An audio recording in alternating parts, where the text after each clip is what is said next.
Welcome back to the channel. Today's video I've got 4 stocks that are on sale and could be good buys in August. I've been watching these for a while and 2 of them I actually own, so we'll get into that shortly. But first, if you enjoy this video and the information provided, please give it a thumbs up and subscribe, as it would really help out the channel, and I'd love to see your comments about if you own any of these stocks.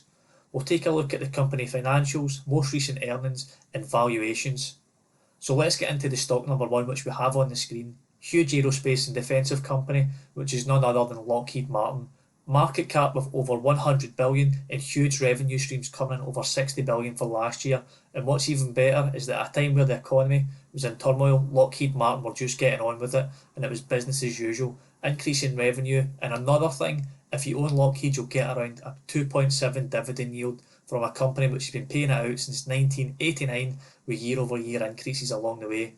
Balance sheet is very robust, and for the last 45 years they've been nibbling away at the debt, sitting at its lowest levels over the last few years, which is encouraging to see. Earnings were solid and they beat analyst expectations and raised guidance, so all good. The only negative aspect of the earnings was that they disclosed that segment profit impacted by a classified programme. Obviously we don't know exactly what that is, but due to having a lot of government contractual work, there must have been something related to something very secretive that they've been collaborating on, and it's hit a small bump along the way, which has been the only sort of grey cloud looking at the earnings. Their 2021 sales outlook is unchanged, expecting between 67.3 and 68.7 billion in revenue.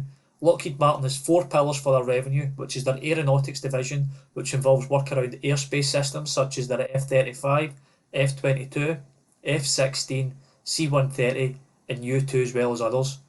Then we have the RMS, Rotary Mission Systems, and this includes helicopters, integrated air and missile defence, as well as undersea warfare and cyber solutions. Space, which is probably where most of their growth can come within the future, is where they build spacecraft and satellites which can then be operated by the government or commercial customers. They can provide weather warnings or GPS information to troops on the ground, so all really interesting and important stuff.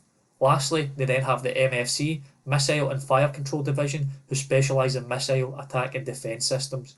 So really diverse portfolio here of the different segments within their business, and let's have a look to see how they're sitting from a valuation standpoint. The share price has been on a bit of a downward trend since June, but still trades at a very reasonable valuation with a forward PE of 13.4, and analysts still have this as either a buy or a hold, with an average price target of $422, giving it a potential of 13.5% gain. And this is one of the companies that I do have in my portfolio.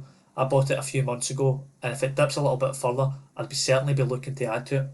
And the second company we have here is a growth stock, and it's called SmileDirectClub. They offer clear aligners as well as other dental treatments such as whitening kits, whitening gels, toothbrushes, toothpaste and flossers.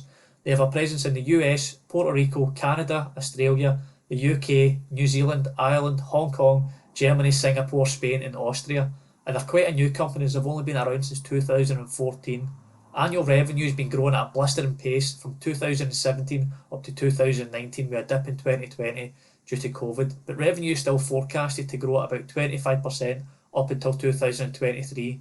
They currently aren't profitable, but the fact that they've been beating analysts' expectations for EPS is still promising. The balance sheet does carry quite a bit of debt. This information shows $436 million from the 2020, but this is actually up just now to about $780 million. They do have cash of $434 million, and the reason for the high debt load is that they don't really issue any shares. They prefer to take on debt rather than issuing shares for capital. I've seen this brand frequently pop up on Facebook and YouTube, so they are beginning to get themselves out there and well known. This extract is from the latest earnings, which covers Q1 2021. Their Q2 earnings are due out on the 9th of August, so I'll need to keep an eye out from them. This information shows that they have a valued and trusted brand with 96% out of 96,000 people leaving positive reviews. Even against their main competitor Invisalign, they're doing a fantastic job and right up there.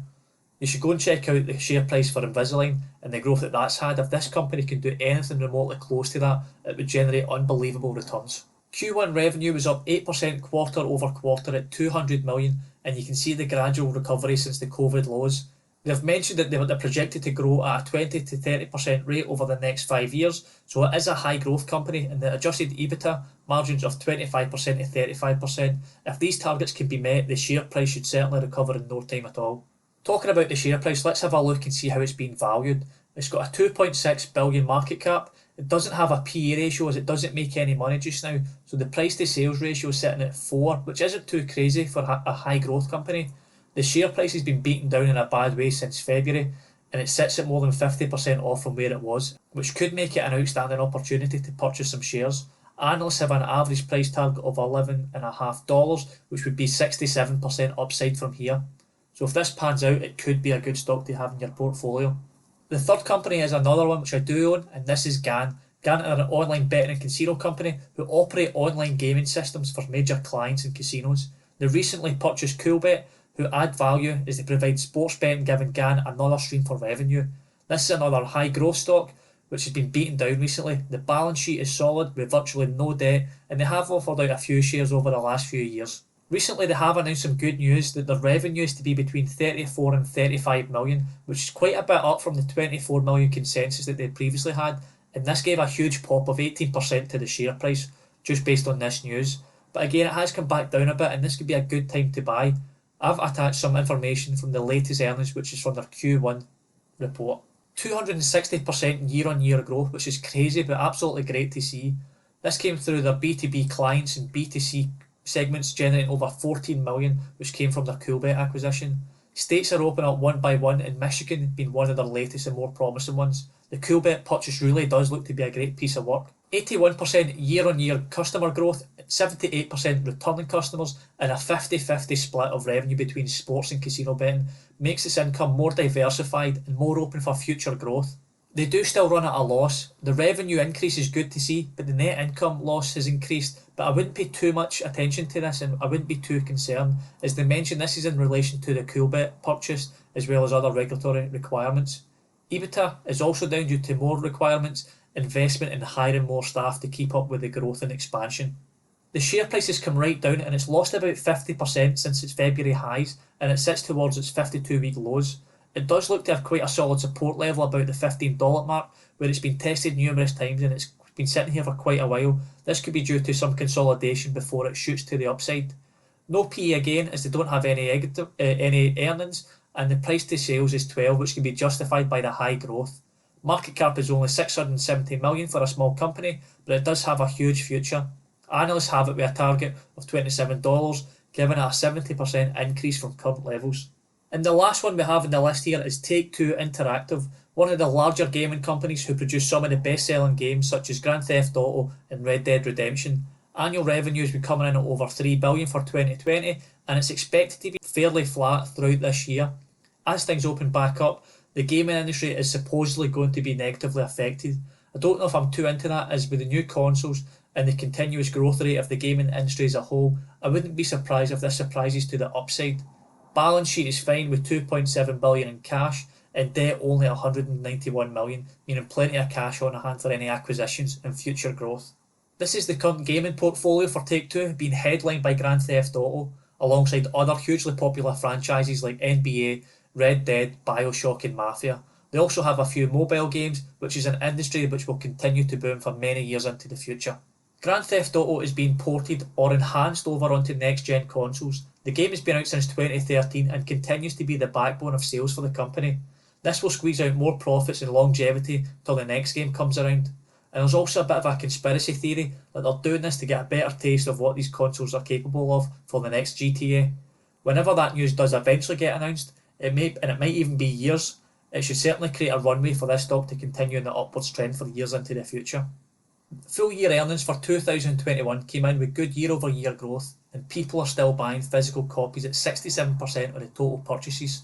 Full year revenue is guided in at fairly flat to possibly negative, but I think that people are underwriting that the gaming community will continue to grow regardless of working from home, staying at home, and when the economy opens. And the fact that you've got Grand Theft Auto being enhanced, which will be out just in time for the holiday season, I think this could contribute to good earnings over the next year. The share price is sitting at about $170, which is right about the average for the last 12 months and down from the February highs. Forward PE is about 24, which you do pay a premium for this company. Analysts have a price target over the next 12 months of being $213, which would give you a 20% increase from where we're at just now. Well, that's just about us done for this video. If you've stayed till the end and enjoyed this and found it useful, please give the video a thumbs up, and I'll see you in the next one. Thank you.